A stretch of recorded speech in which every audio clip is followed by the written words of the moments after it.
Well, I've got the rub rail on, and I also got the Boston Whaler decals and the NC numbers. I kind of made up a few tricks that I thought would make it easier, and they did. So let me show you how I did that. So stay with me and watch how I got this rub rail and decals on. Alright, so I'm getting ready to put the rub rail on. 2 drills, one with a drill bit and one with a screwdriver or a driver bit. Little mini clamps.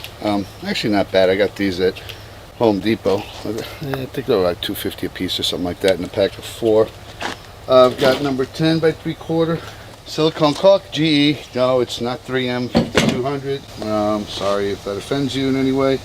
And I've been letting this sit in the sun for about an hour, so just to warm it up, soften it up. I'll probably drag out a heat gun when I get to the more complex bends. So I'm gonna go ahead and get started with that. I'm gonna let about 3 inches, 3-4 inches hang over the back.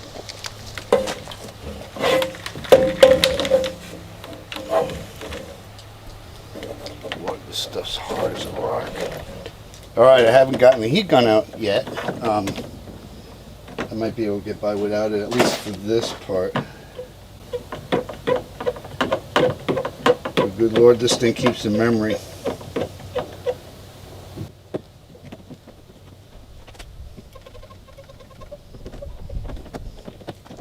Yeah, this is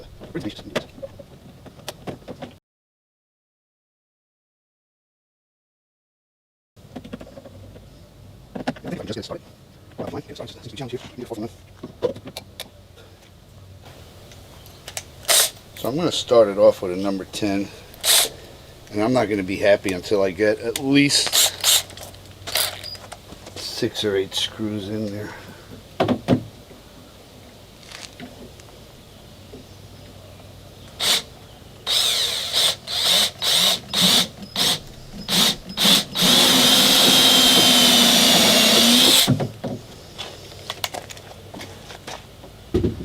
Yeah, here comes the fun part.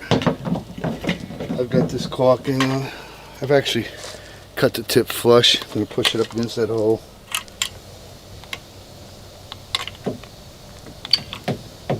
Okay. This is going to be fun. This is just to get it started. Once I get it started, I'll do 6 holes at a time.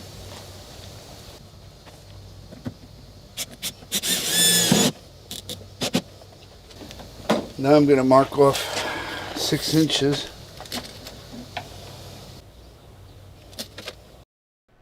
So this is where it gets repetitive.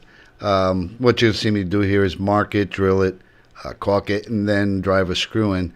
I did change the technique a little bit further along in the video, and I'll explain what I did when we get there. But there are a lot of segments like this that I spade up just to spare you the agony of watching me do the same thing over and over again.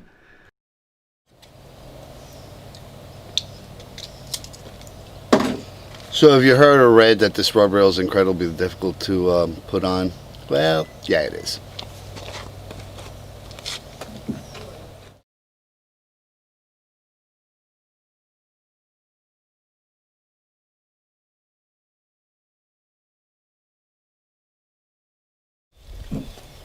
Now you're probably wondering what I got toilet paper for.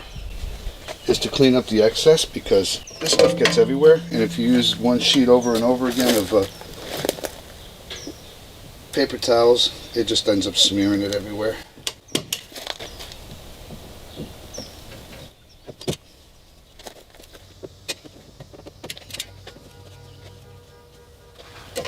I need more of these. Can you hold this straight out?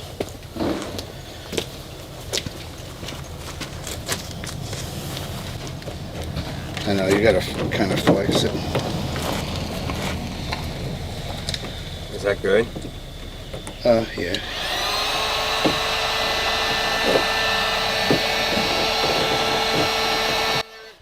One lesson learned is if I was doing this over again, I would probably use a blow dryer rather than a heat gun.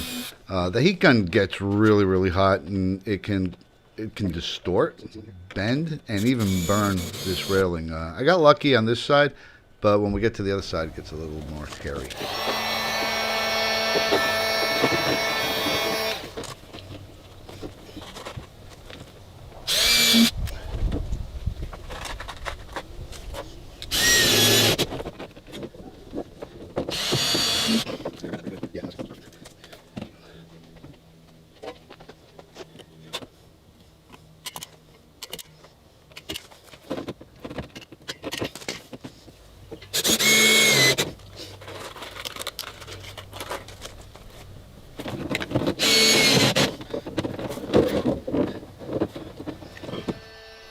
You'll notice I started using gloves. That railing can get really hot with the heat gun. And it gets very malleable, but it does get very hot. So you probably want to use gloves if you're going to use a heat gun like that.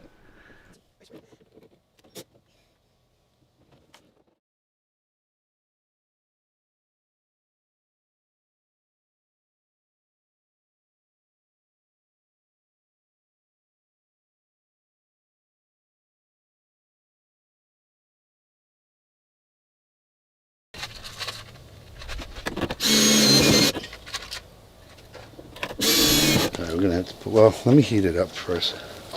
You sure? You might want to take it off and stretch it out. My son totally called it here. We should have took the clamps off and had him pull it back and stretch it out while I heated it up so that we could get it to the right shape. What ended up happening is that excess hanging out there caused the rail to buckle when I heated it up and pushed it into its proper position. We would have been better off taking those clamps off and stretching it tight while I heated it up.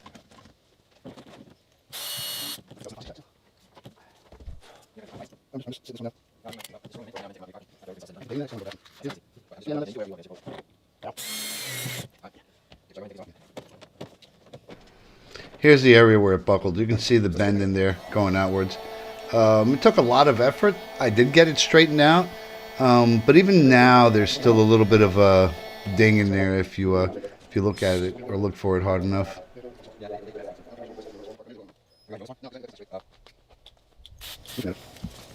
I did get that little hook that you see there out of it. I basically put a block of wood against it, heated it up, and used the block of wood to push it out.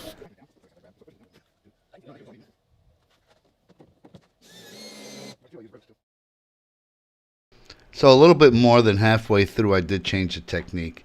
Rather than drilling the hole and going back and putting the silicone sealer in and then screwing it in, I felt it was more important to get the rail straight and attached. So it became, heat if necessary, drill, and then secure it with a screw. But what I ended up doing was going back later, removing every alternating screw, and then putting the sealant in. So I'm taking out every other screw, except the ones back here. I think I'm going to do these one at a time. And the whole idea now is going to shoot some caulk in there. Grab my toilet paper.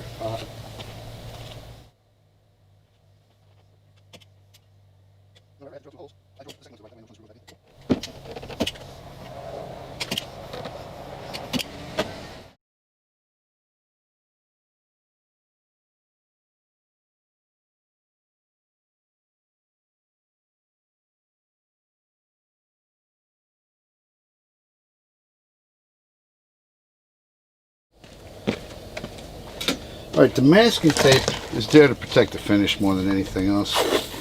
If you've watched any other videos, you know I spent a lot of time getting this finish done.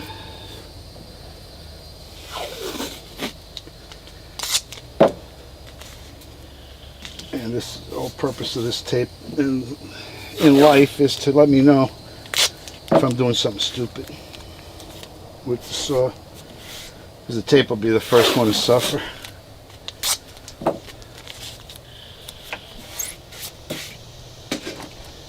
Now I can approach this one in two ways, but it's not going to be really flush, so I'm going to go from this angle. And just cut it so that it matches the angle of the transom.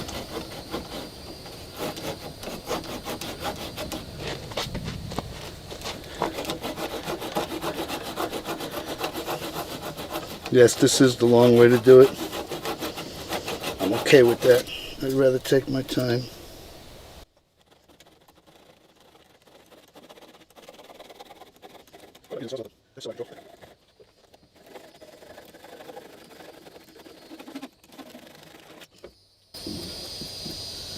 Came close, but I think we're okay.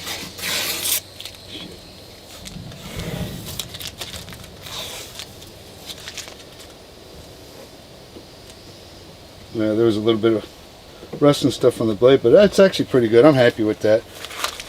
Well, once the wiring is in, we'll go ahead and get the black strip onto the rub rail.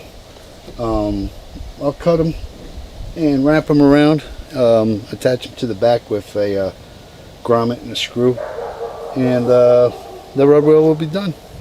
Alright, now that all the wiring's in, I'm getting ready to put the rest of the rub rail in, and hopefully it won't be anything that's too crazy difficult. Let me show you where I'm going to start. So putting the rub rail on at first proved to be a challenge. For one thing, I did it dry, no soap, no water. Here's a profile. The hole you see in the middle there, that's where the wiring will go. And what I was doing was pressing the bottom in, squeezing the top in, and then pushing against it to make it flat. And that seemed to work pretty well. But, and there's always a but, I had glued the wire in with hot glue just to keep it out of the way. And it proved a little bit challenging to try to get the wire into the inside channel while doing this at the same time. So I got it this far, occasionally using a mallet, which as it turns out is not really necessary. What you'll see next is how I actually got this to work and made it a lot easier to put it on. So I gave this a little thought and decided to try a little bit different technique. So I'll show you what I'm doing here. This actually is proven to work out really well.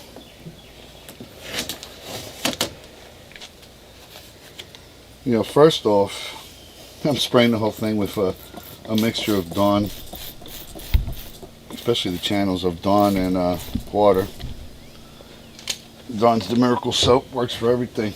But what I'm doing is just placing the wire inside the channel and getting the lower one on, pinching the top one like so, and it goes on real easy.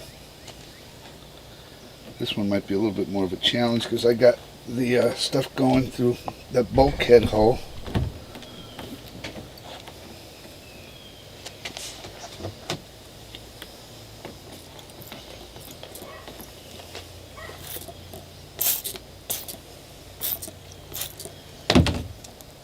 That's got it. And key thing is keeping the wire out of the upper or lower channels.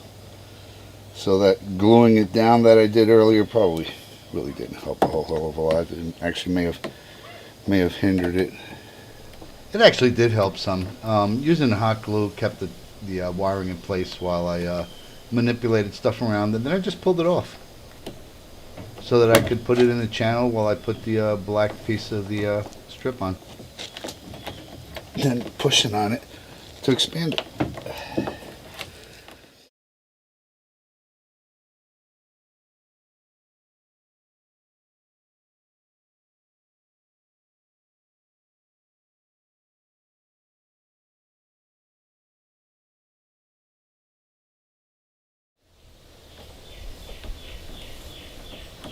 Right. Good.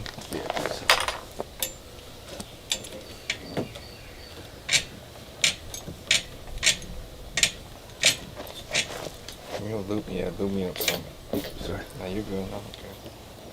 The wire's going to be in the way there.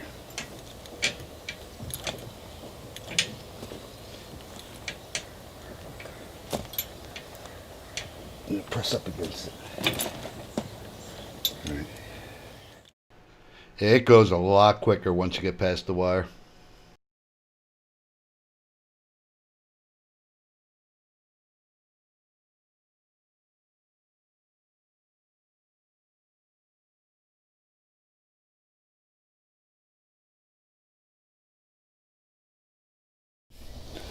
Some of this channel off so I can bend it over and connect it in the back. Actually, I need a razor blade that will actually hold on, but being really careful because my hand's on the other side of this.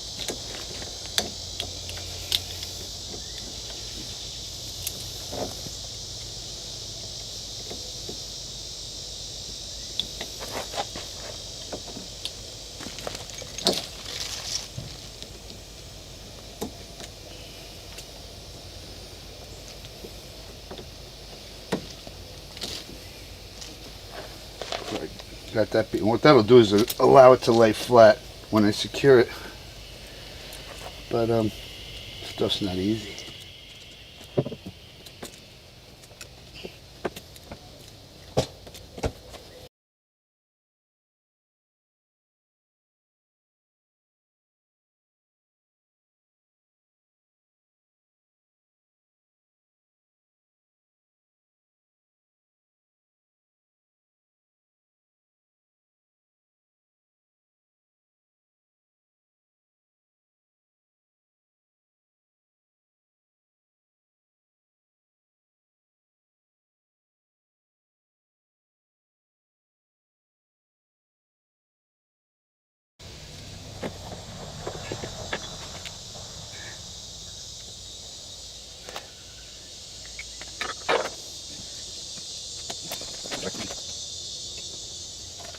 Alright, now it's time to make the Boston Whaler a real Boston Whaler.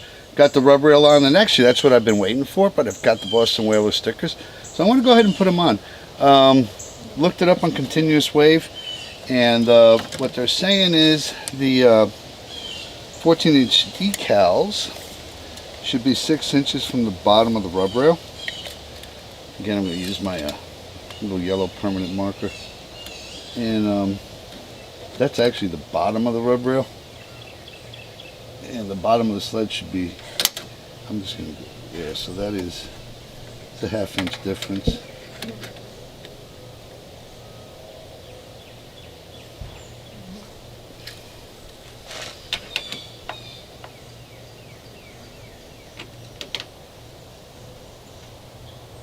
So 5 inches from the bottom of the gunnel is what I've marked, and 14 inches or 13 inches from the back of the transom to the back of the sled. So I'm going to go halfway point because it's going to vary, but if I go to the halfway point where the actual bottom of the sled is, we'll put a mark there.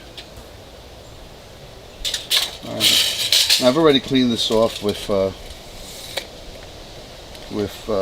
denatured alcohol, and let me get that extraneous mark off there.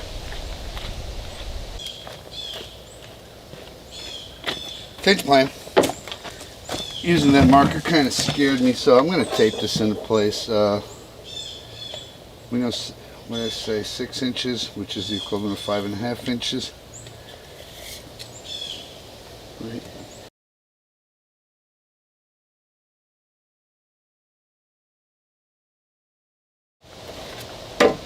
Test fit it again.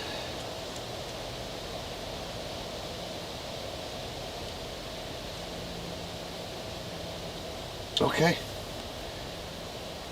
Let's hope I don't destroy $30 worth of stickers.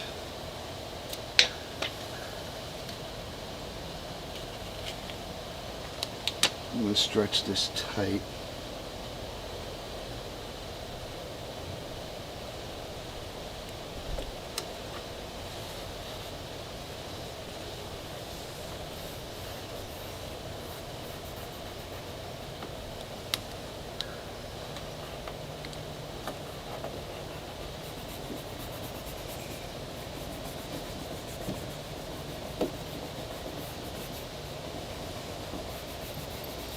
Got a few wrinkles in it. I'm not too concerned yet.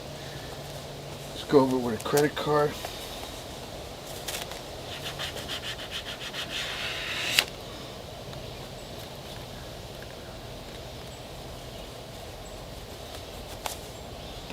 I'm going to peel it back at a sharp angle, because I should leave the lettering behind.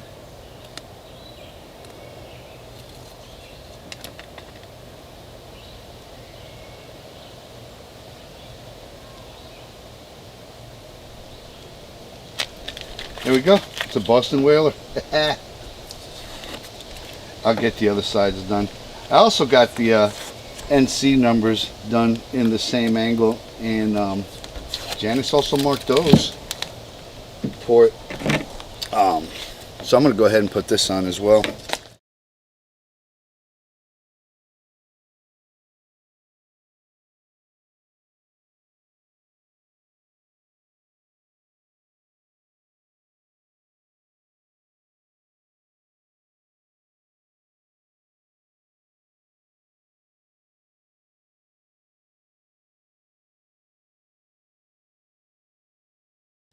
If you've really gotten something out of this video, go ahead and hit the subscribe button for me.